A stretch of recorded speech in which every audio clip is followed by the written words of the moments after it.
Yeah, where were we? All right, we're back, everyone. This will be a part two. I believe Dylan was talking about, God help us all, how Mahomes needs to be in the GOAT debate. So that's going to be a debate in itself. That'll probably be 14 podcast episodes. We'll have to go back and forth. But he did say something about how the Chiefs defense needs to start getting recognition. I think that's primarily why they've won the past 2 years because once Tyreek left the team, they changed their offensive identity to be more time possession oriented, short passing, and more so this year than last year. But time possession oriented, short passing, more running, less big plays to limit the amount of time your opponent gets the ball. And then the Chiefs defense is really good anyway. So that formula has been a big reason why they've been so successful. And yeah, their defense, I mean, it was really good last year, but this year it's been even better. And they're getting some guys back to, unfortunately, they're starting to get some guys back just in time for the playoffs.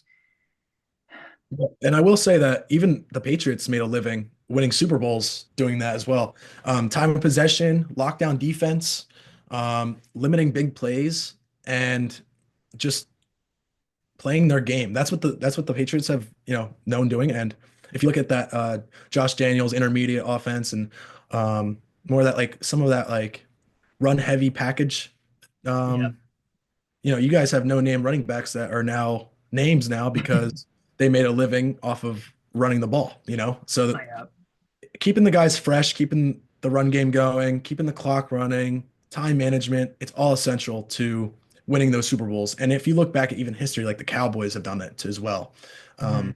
with Emmitt Smith. And just like there's a lot of running backs back then that have trying to give respect to the guys now that are doing the same thing. Yeah. Like Barkley, like Derrick Henry, different kinds of running backs. But time of possession, clock management, this is all a part of winning football games. And that's why, high scoring games, everybody says, oh, like the higher the scoring, the better the game is. Yes, but winning games, getting the best record, it's all about time of possession, how clock management, it's all about those kinds of things. So, I mean, the Chiefs have done that, and some of them sometimes they're not the funnest games to watch, but that's how you win football games in the NFL. Yeah.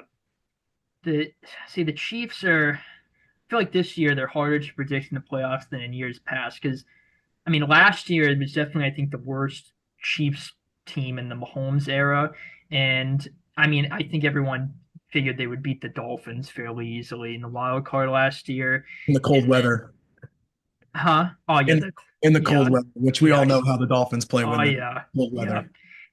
And then they played the Bills. I think most people picked the Bills to beat them, and then once they beat the Bills, it was like, okay, well, surely the Ravens going to beat them. And then the Ravens didn't beat them. And so this year, I know they're weird. It's just I can see them winning the Super Bowl, and I can also see them losing in the first round. They're a hard Yeah. team to predict. Yep. Completely agree. Yeah, they. I just have to pray that their luck has to run out eventually. But with this team, who knows? Because it seems like they're playing their best ball. Like the Steelers game, they looked like the Chiefs. Like they were in control of that game. They took control late. They didn't need like a lucky fluke fumble against the god awful Raiders to win that game. Like it seems like they're actually starting to put it together now. Unfortunately. Yeah, I want to ask you about something. So transition to the NFC. A game that we have not really talked about a lot is this Vikings Rams game. Hmm. So earlier we saw week 8 that the Rams beat the Vikings 30 to 20. Yeah. Okay. And we both have the Vikings to beat the Rams. Yeah. Um, what do you think about this game? Like what do you see happening? What do you think what's the stat line for Puka? What's the stat line for Jettas? What's the stat line for Aaron Jones? Like what is the key to victory for both teams, would you say? Like it's very hard, but That's I think like this is a coin flip game for me. Like I said, like I could very easily see the Rams winning, and that'd suck for the Vikings, 14-3, and you're out in the first round. But I think this is going to be. I don't see either team blowing either team out. I think this is a one-score game, regardless of which team wins. Yes, it was a two-score game when they played in the regular season, but there was also that BS face mask. I mean, the Rams would have won anyway. The Vikings were going to go 90 yards, then get a two-point conversion. The Rams outplayed them that game. They definitely deserved to win, but I think it's going to be very evenly matched. I think there's going to be a mix. Both offenses are going to probably have similar outputs. I think Jefferson will probably have. I don't think he'll go crazy, but I think he'll probably have like a typical Jefferson game. A good amount of receptions, probably close to 100 yards. Puka, I think probably the same thing for him. I honestly think him and Jefferson might have similar stat lines. Cooper Cup, who the hell knows? He friggin' no one knows the hell's going on with Cooper Cup anymore. He'll probably get 200 yards. Not saying that. Um, but yeah, I mean, I could definitely see the game going either way. The Vikings, their key to win. See, I've been saying they were due for a shitter. They were on a 9-game win streak, and they certainly got it out of the way, and they got that man coverage disaster for them that the Lions presented out of the way. So I think I really like Kevin O'Connell. I don't think he called a very good game against the Lions, but I think he's going to adjust to that. The Rams played them pretty well the first time defensively, and their defense is hot right now. So it's going to be interesting to see how that plays out. But yeah, the Vikings, I guess their key to win is just, again, I think both defenses are going to do their job. I just think for both teams, obviously, you can say this for every game. And I think specifically this game, you're going to want to limit the turnovers for both teams. And I don't know if I can establish like a direct key for each team. Honestly, just it's a hard game to predict for me. Yeah, I agree. It is a hard game. However, I will say this. I actually think Kevin O'Connell called a great game.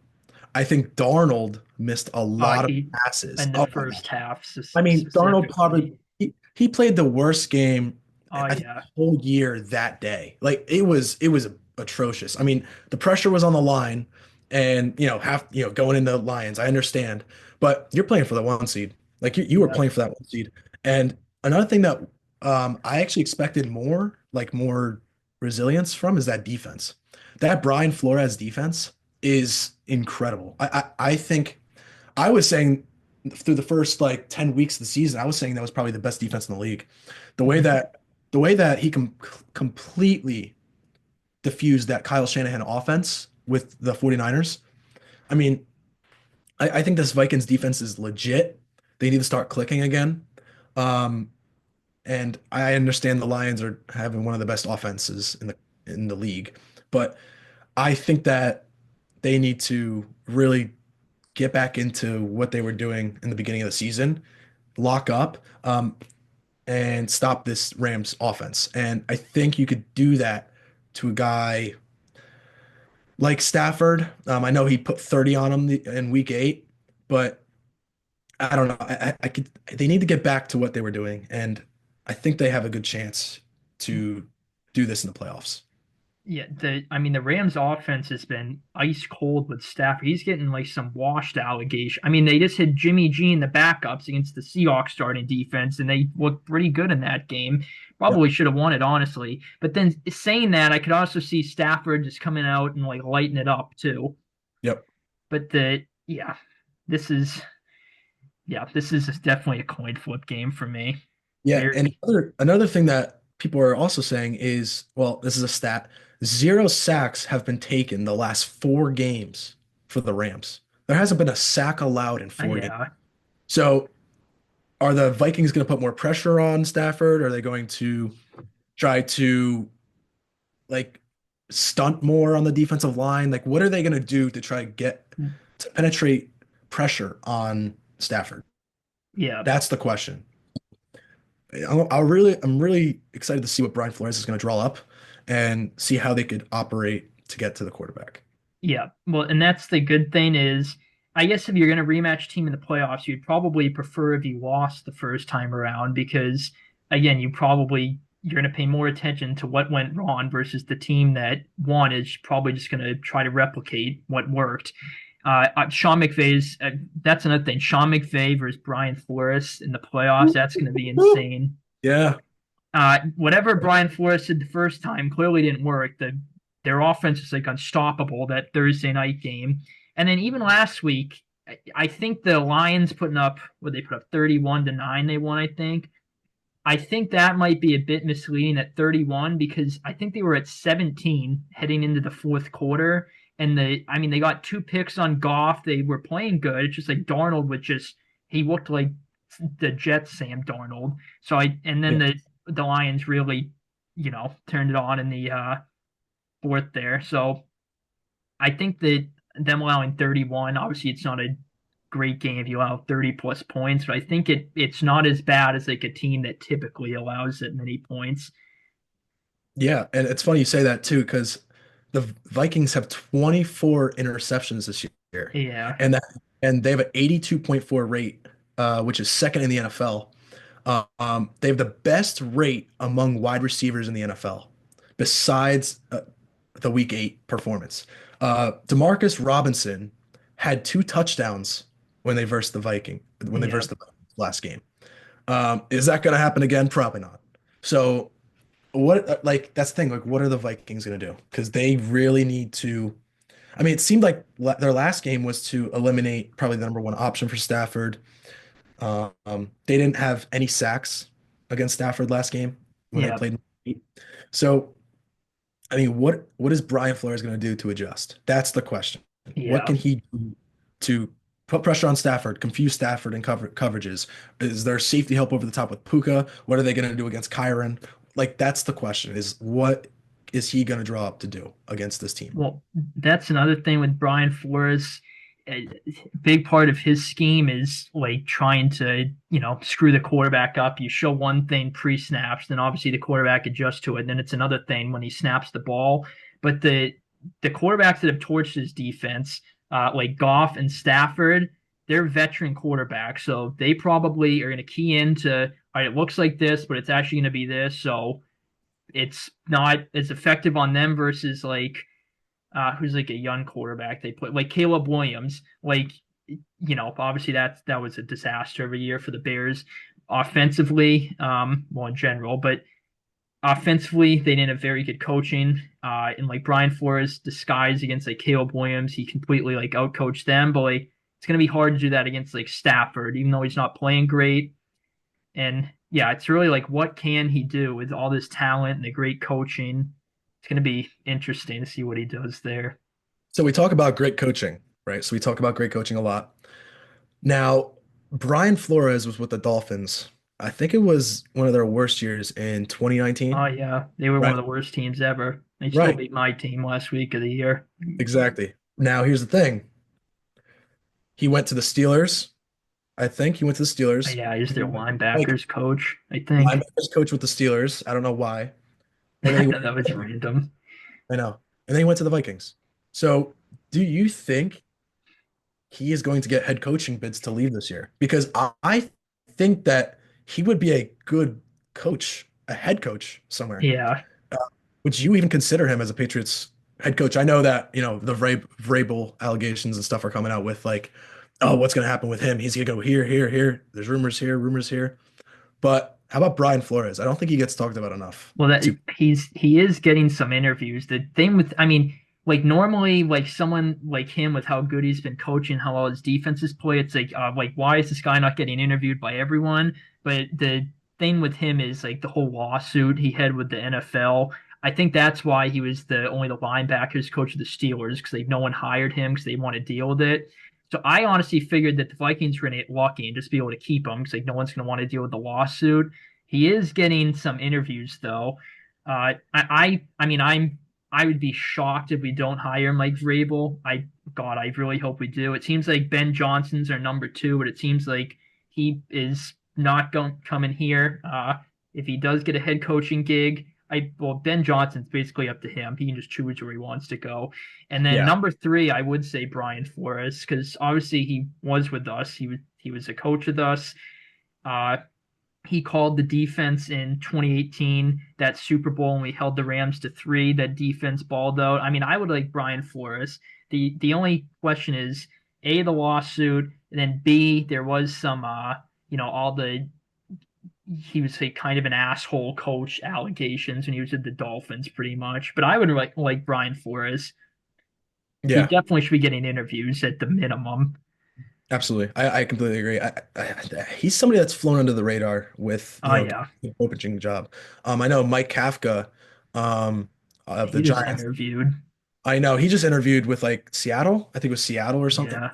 But the thing is if anybody hires Mike Kafka, um, due to his ethnicity, I think the Giants get like a third round pick for like him going to another team because like we own rights to his contract or something weird along those lines of it. But Hmm. I think that Flores is flown under the radar. Kafka, I don't know where Kafka's going to go. Um, yeah, I mean, this entire coaching market, I mean, with the teams that have Oh made yeah. I mean, there's a lot of teams that need coaches. You look at the Bears, you look at the Giants. Well, next year, Giants. You look at the Bears, you look at the Patriots. There's a couple other teams out there, but it's gonna get a little crazy in the coaching market. So, What do as a Giants fan, what do you feel about them keeping Dayball there? so listen, that's not the worst case scenario. The worst case scenario for me was firing one and then keeping the other one. So I'm Oh happy yeah. that because I mean that's the one thing that I had a problem with is during the Ben McAdoo days, during the Pat Shermer days, during the Dave Oh Gettleman days, during the Joe Judge days, was the constant turnover with general managers, the constant turnovers, not general managers, but coaches. We had a Pat Shermer offense along with Dave Gettleman. Pat Shermer benefited Daniel Jones back in 2019. I think it was 2019. Yep. yeah. So 2019, I mean, he benefited through the West Coast system that now actually Shedeur Sanders plays with Colorado. But Pat Shermer was well with Daniel Jones. The second he left, and we tried to put Jason Garrett's scheme on the Daniel Jones, it just he didn't look good, and he didn't look the same. And I also that's why Jason Garrett doesn't have a head coaching job right now. But Jason Garrett kind of ruined him. And then, like 2 years later, we completely switched up the scheme to something else. I think it was Brian Dable's scheme. So it was like you went from, Pat Shermer to just Pat Shermer to Jason Garrett to Brian Dable. And, Yeah. you're also in New York, so a lot of the media attention's on you. So there's a lot of pressure to be the New York Giants quarterback when you have, a Saquon Barkley in the backfield, when you have just a lot of circumstances like that. So I'm happy that they kept Joe Shane and Brian Dable together for one more year instead of one of them leaving. Now, a lot of people wanted a clean house. A lot of my Giants fans wanted a clean house and completely fire everyone, including the general manager and the head coach and the entire coaching staff. I don't agree with that. I actually think they deserve another year.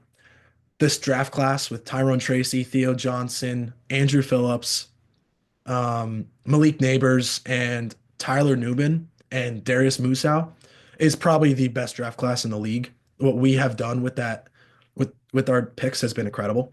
Hmm. Um, However, there's a lot of questionable free agent decisions and trades that we've done that I can't get behind. Like the Darren Waller trade was good during the time because it was kind of a stopgap option for Daniel Jones to have a number one weapon, but he just Yeah. didn't pan out to what we wanted, which we didn't have a dead cap. We didn't have a lot of dead cap in that contract, so I understand why we made the trade.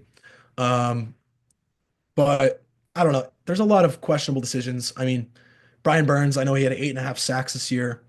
Um, I think we paired him to go along with Shane Bone's defense, but I can't stand Shane Bone. I think he's gone this year. I think he has to go. This guy ruined our defense and it made so Wink Martindale's system. I could talk all day about the Giants. That's the thing.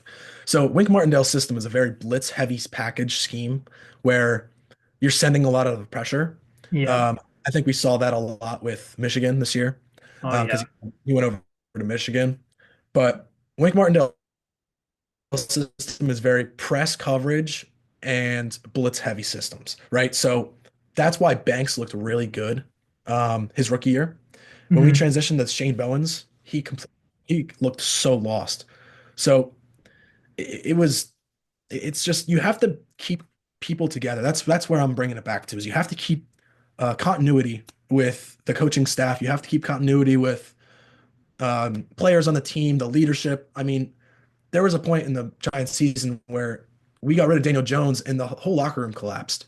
We got rid Yeah. of like all these guys that we're getting rid of. It's just collapse in the locker room. I mean, Darius Slayton, we have to keep kind of these guys around.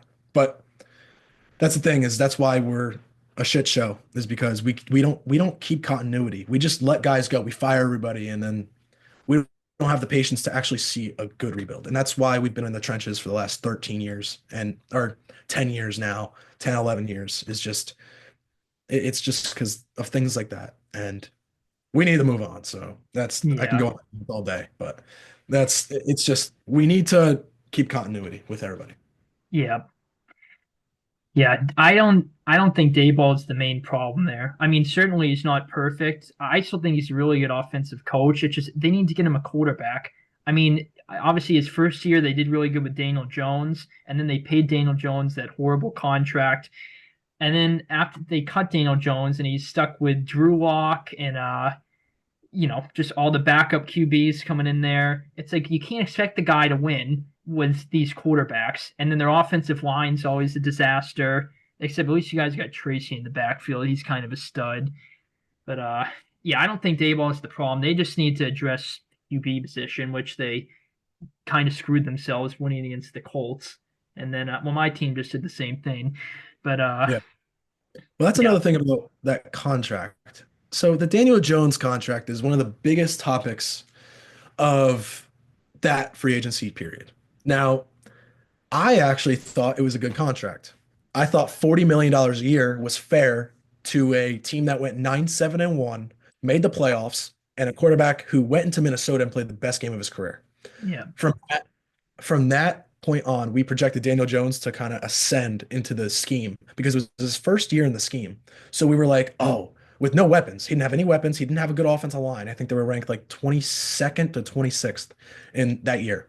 And I thought that Daniel Jones was going to take off that year because, or the next year, because based on the data and all the stats that we had previous in that year, I understand like the stats weren't all there. I know it was only 15 touchdowns, but there was also seven rushing touchdowns that year that people didn't account for. I think he had like 21 or 22 touchdowns on the season. yeah, But people jump to conclusions on that contract. But people don't understand is Geno Smith that year also got paid. Derek Carr got paid a lot of money as well. I think Geno Smith got 35. I think Derek Carr got, I mean, I don't know what Derek, I think he got like 33. So, yeah, something I like mean, that. Daniel Jones is way younger than Geno Smith and Derek Carr. And he went into the playoffs and won a playoff game on the road in Minnesota against the 14 win. I think it was 14 or 13 win team. It was Yeah, 14. they were 13-4 that year. Right. So you go into a season like that, and as a general manager, you're picking 23rd in the draft, or I think it was 25th in the draft that year. I understand why they gave Daniel Jones a contract. I understand maybe looking back on it now, like, oh, like maybe we probably should have done more research and looked more into what was working for him. But I just don't think that it was that bad of a contract during the time. Now, later that season, Daniel Jones got injured, and then this past season we had an opportunity to take a quarterback at 6 with Penix, with Bo Nix, with JJ McCarthy, but it didn't. The way the board lined up, I was all for Malik Neighbors because I wanted to see what Daniel Jones could do with a weapon because I was holding on to that Minnesota win so much because of what that season played out to be. That's why I really wanted that pick. Like I was okay with Daniel Jones with extending him. Now, fast forward to today. Daniel Jones hasn't played really with Malik Neighbors a lot. I think Malik Neighbors missed 2 games, and those Yeah, 2 games Daniel Jones was playing. So I think together Daniel Jones only had like 3 or 4 games with Malik Neighbors. And after that, we just dropped them because of that injury clause.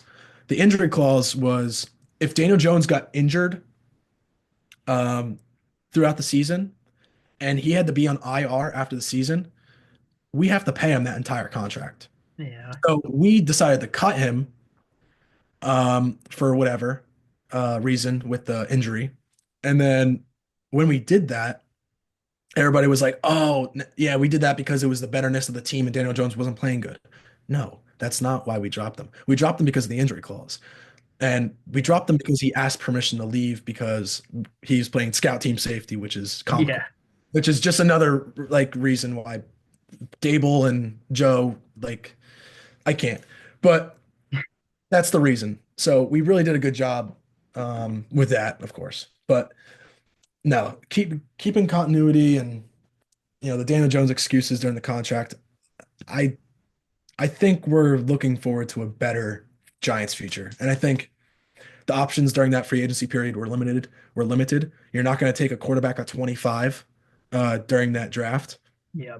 and yeah, so that's pretty much all I got for the Giants and that contract. So Yeah.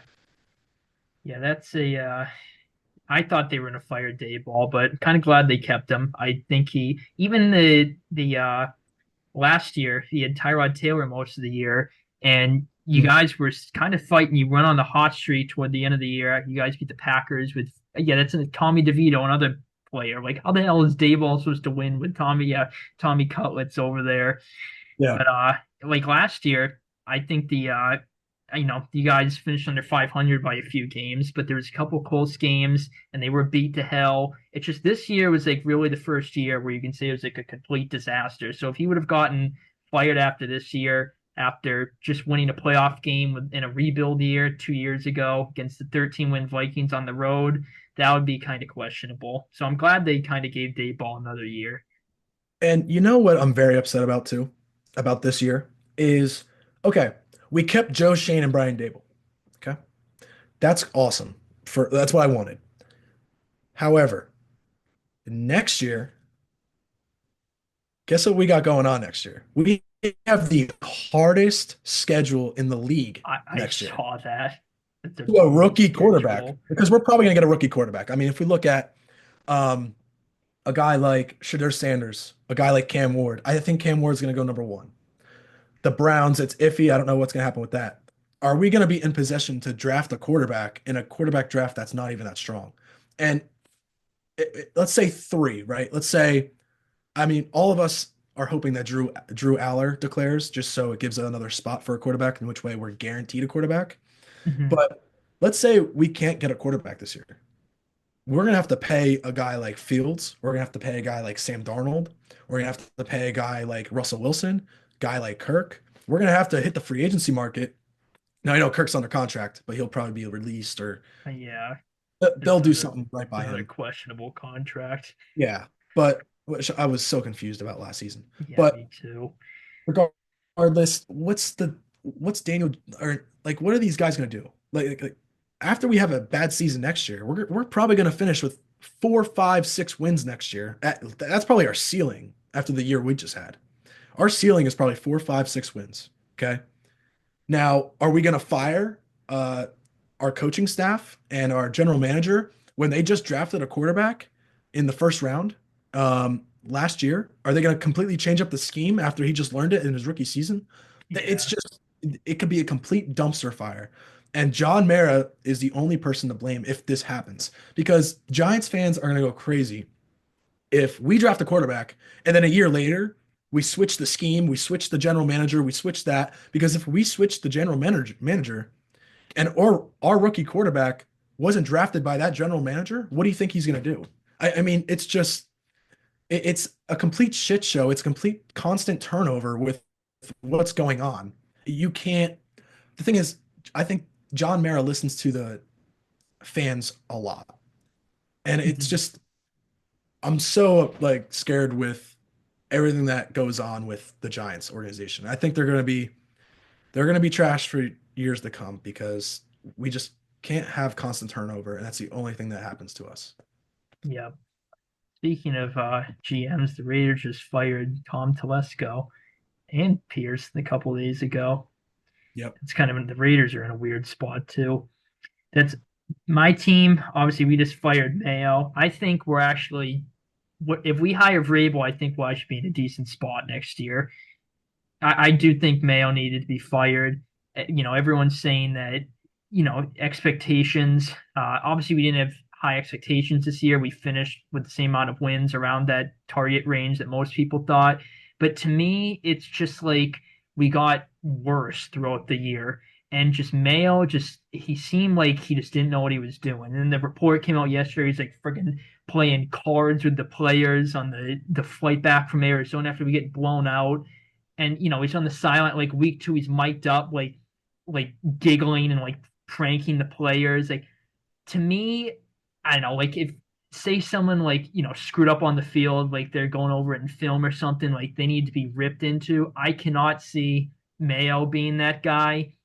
He seems like just too much of a player's coach, like too much of a nice guy to be a head coach, I think. And then uh what was I just gonna say? I just blanked. Um, oh shit, just blanked.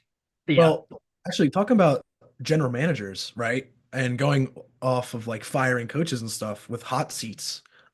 That's the one thing I'm also afraid of as a Giants fan. And I think as a Pats fan, you might feel the same way. Is okay, let's say you guys hire Mike Vrabel, okay? And you guys are losing games. Who is that going to reflect on? yeah. Probably the general manager. Like probably the general manager, Well, right? we don't even So have if you have a one. general manager, yeah, you have what? Wolf, Well, we right? have What's his Elliot name? Wolf, but Wolf. he's not even a title general manager. He should have been fired He's a though. he's a player personnel kind of And guy, right? now I know what So you mean that's the though. thing Yeah, is you're gonna have to.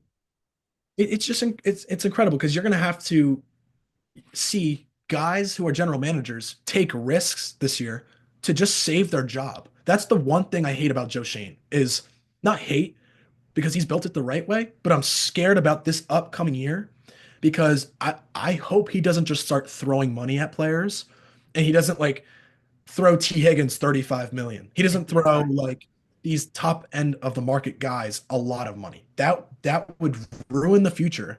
And we saw this before in 2016 with the New York Giants spending spree. The Giants spent like $180 million on a couple guys, and or not 180, sorry, it was like 80 million, something like that on their defensive end. Snacks Harrison got a lot of money. yeah, I think it was like a crazy amount of money. Janoris Jenkins got a crazy amount of money. Jason Pierre-Paul was re-signed to a crazy contract. All these guys, like these guys on the New York Giants, were good for maybe a year, and we went to the playoffs against the Packers. I think we were like 10 wins, 10, 11 wins yeah, season. yeah. That was the boat trip game. Road trip game, right? But that's the thing. Like after that, we were nothing. And we released all these guys. We had to get ourselves out of cap hell. We had to get all these like players off the books on the contracts because all he did was push back the money. Yeah. Right? So it freed up cap for that year, but down the road it ruined our future, which is exactly what Mhm. I want Joe Shane to do when he feels like he's on the hot seat this year, Yeah, yeah. That's yeah, especially in a rebuilding team that we currently have right now. So it's, yeah. it's scary. Yeah, that's a good point. 'Cause the GM obviously feeling on the hot seat, they're on thin ice. They're probably gonna overpay for some guys, and if it shits the bed, it's probably gonna reflect on them. See, I don't have to worry about that problem with the Patriots because we don't spend any money. Like every year, we're like the highest in cap space. We spend like $5 in free agency. It's ridiculous. That Jacoby Brissett, veteran in his early 30s, probably build up the line a bit to protect him, maybe getting a bit up there in age, and we built probably the worst offensive line in the history of football. Drake May, I'm surprised he didn't die behind that line playing as many games as he did, for Christ's sake. Uh, so yeah, that'll, You guys will be good soon, though. I think Drake May is a stud. I've always liked Drake May out of North Carolina.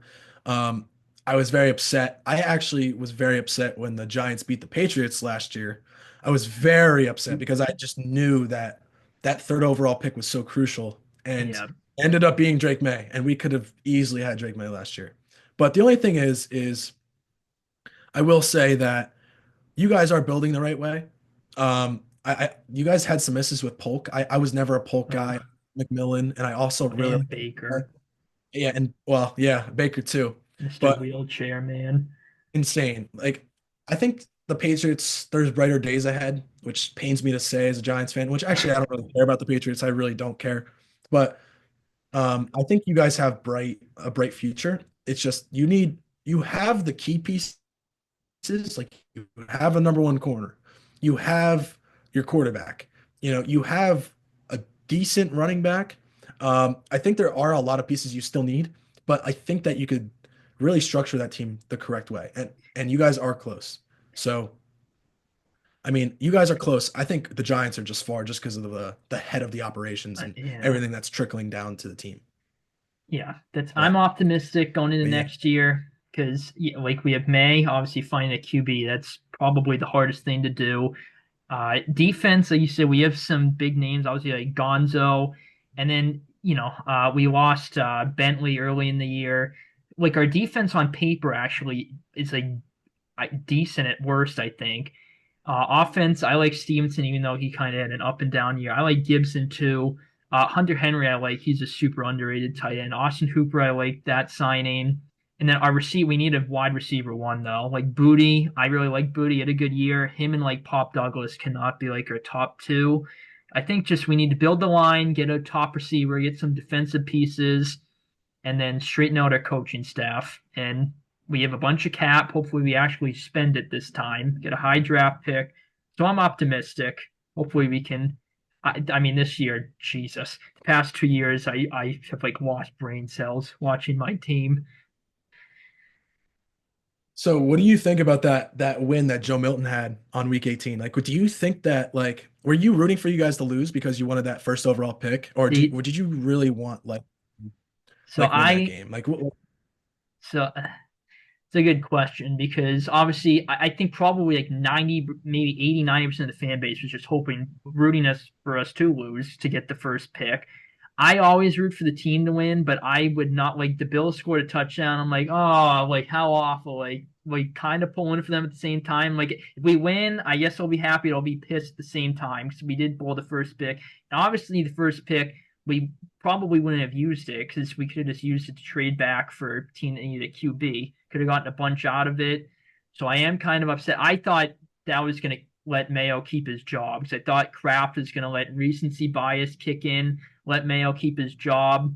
But in Mayo's all smiles on the sideline, I'm like, we're actually going to keep Mayo again, aren't we?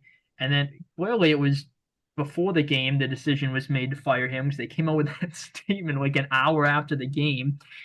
But yeah, was, I guess, happy we won, but I was kind of pissed at the same time. Most people were pissed, but I'm not going to argue with them. It's rightfully justified. yeah. Yeah. I mean, in my opinion, I with that third pick that we have now, I really want Travis Hunter because I think Malik Neighbors and Travis Hunter would be a good duo. I do think that Travis Hunter is a cornerback. However, I think that he can transition to wide receiver on certain play packages for the team. Mhm. So I think if we're going to use him the correct way, I think Travis Hunter is a good player to draft in your team. If you're looking for a pure corner, I think you have to go Will Johnson. But the draft is just, I love the draft. It's one of my favorite like times of the year because the Giants are always picking high because we don't know how to, win games. So that's Yeah. usually how it works with the Giants. But Yeah. it's very exciting. We usually draft the Boston the first round and then finally gems in the mid rounds. Except May, I Right. guess he's obviously an exception. Right. It looks like it's going to end in like a second. This Yeah. Oh yeah, I see less than 1 minute. All right, I can boot up one more for us. oh, This one kicks us out. Um, yeah, I think we're doing pretty good though for the first episode of our Mega Millions we're podcast.